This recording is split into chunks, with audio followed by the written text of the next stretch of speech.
berjudul Micro-Teaching sebagai teori dan praktik pengajaran yang efektif dan kreatif.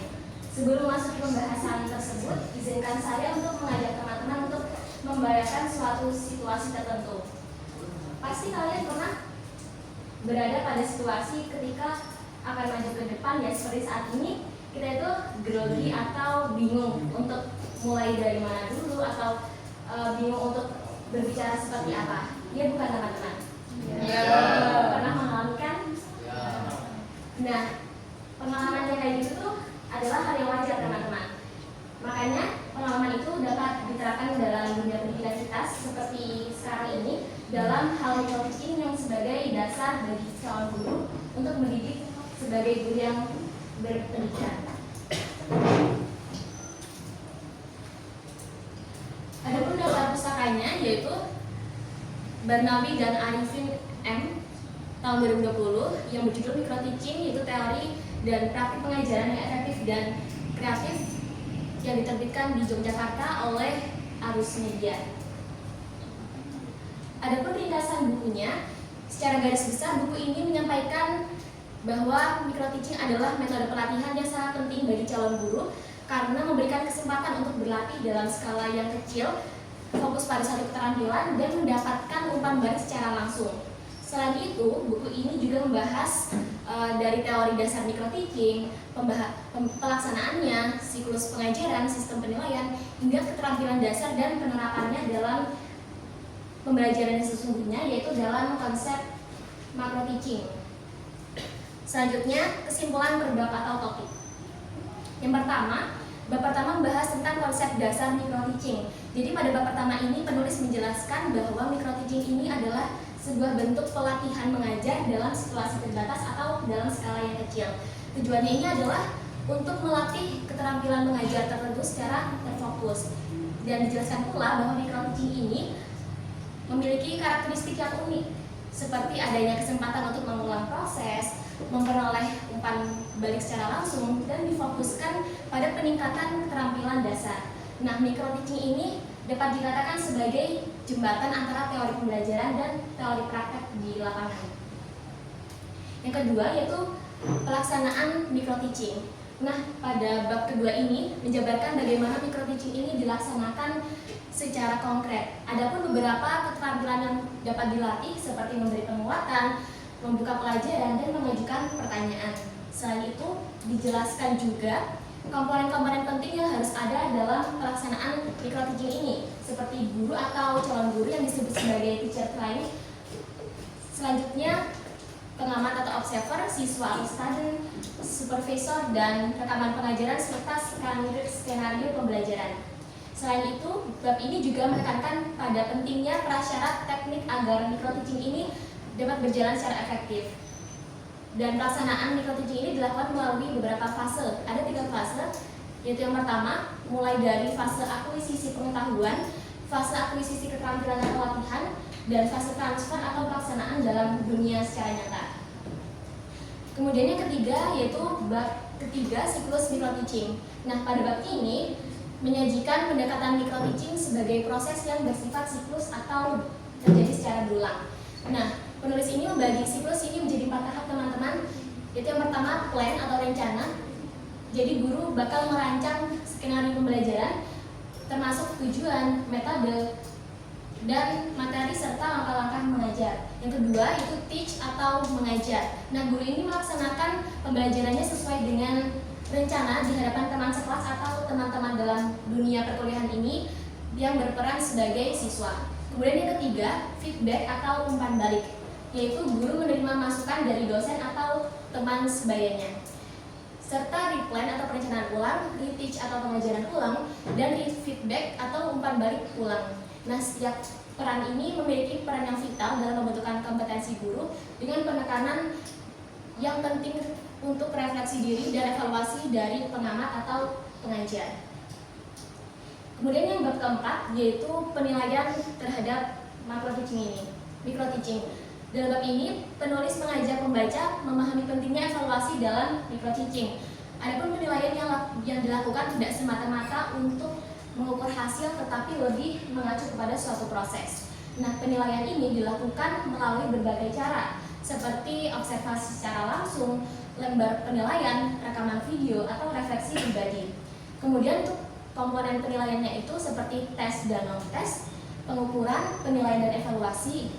Kemudian penulis juga menjelaskan prinsip-prinsip penilaiannya seperti valid dan reliable, objektif, adil, terbuka, bermakna, edukatif, dan berkesinambungan.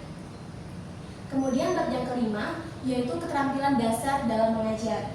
Nah, penulis ini menguraikan 8 keterampilan dasar yang harus wajib dimiliki oleh setiap guru. Antara lain yang pertama, keterampilan membuka dan menutup pelajaran. Yang kedua, keterampilan menjelaskan. Yang ketiga, keterampilan mengadakan variasi. Yang keempat, keterampilan memberikan penguatan.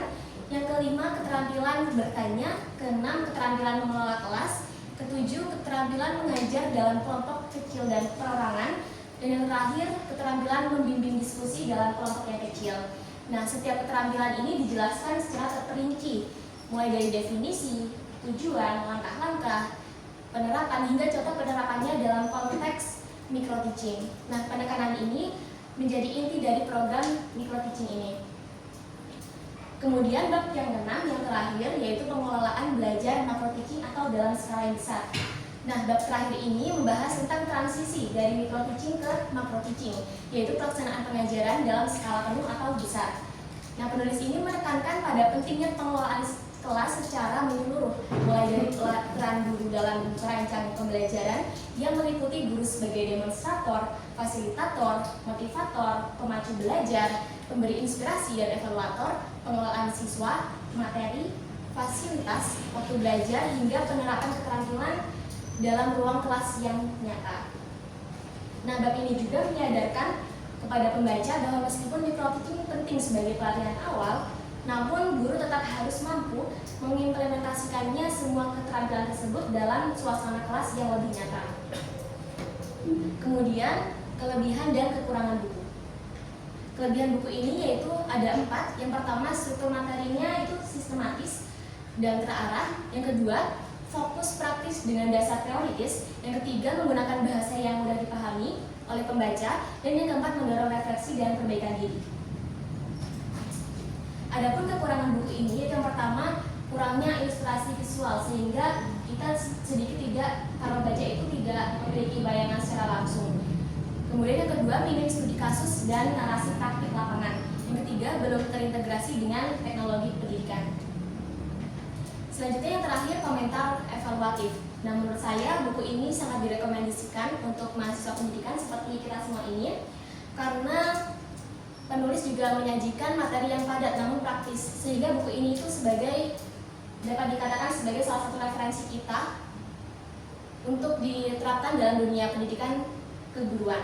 Nah, buku ini berperan sebagai jembatan antara teori dan praktik dan berhasil menghadirkan micro-teaching ini bukan sekedar sebagai tugas perkuliahan, tetapi melainkan sebagai latihan yang profesional, yang serius dan berkesinambungan. Jika buku ini diperbarui di masa depan, kemungkinan besar akan lebih menarik apabila ditambahkan bab khusus mengenai micro-teaching dalam hal berbasis digital dan pengembangan keterampilan guru di era teknologi dan pembelajaran daring. Sekian presentasi dari saya. Silakan untuk pertanyaan 2 orang. Perkenalkan, nama saya Aristi Demoprosto dari kelas A. Izin bertanya, apa tujuan utama dari pelaksanaan micro-teaching bagi calon guru? Silakan. Perkenalkan, nama saya Esti Bastiani dari kelas A. Mengapa micro-teaching disebut sebagai jembatan antara teori pembelajaran dengan praktik di lapangan?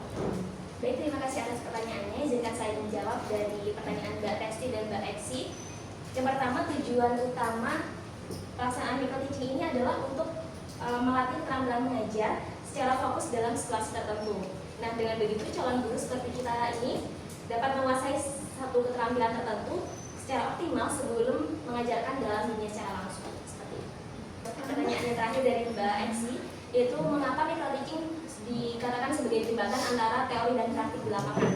Nah, menurut saya itu micro-teaching dikatakan sebagai jembatan itu karena memberikan ruang bagi calon guru untuk menerapkan konsep yang telah mereka pelajari secara langsung dalam situasi tertentu. Nah, dengan latihan yang singkat, fokus, dan dengan adanya umpan balik itu, mereka bisa merasakan secara langsung proses mengajar yang sesungguhnya sehingga terjadi peralihan nyata dari pemahaman teoritis ke kemampuan yang praktis. Oke, baik, saya ucapkan terima kasih kepada teman-teman semua yang telah memperhatikan presentasi saya pada kali ini. Sekian dari saya, kurang lebihnya mohon maaf. Wabillahi taufiq wal hidayah. Wassalamualaikum warahmatullahi wabarakatuh.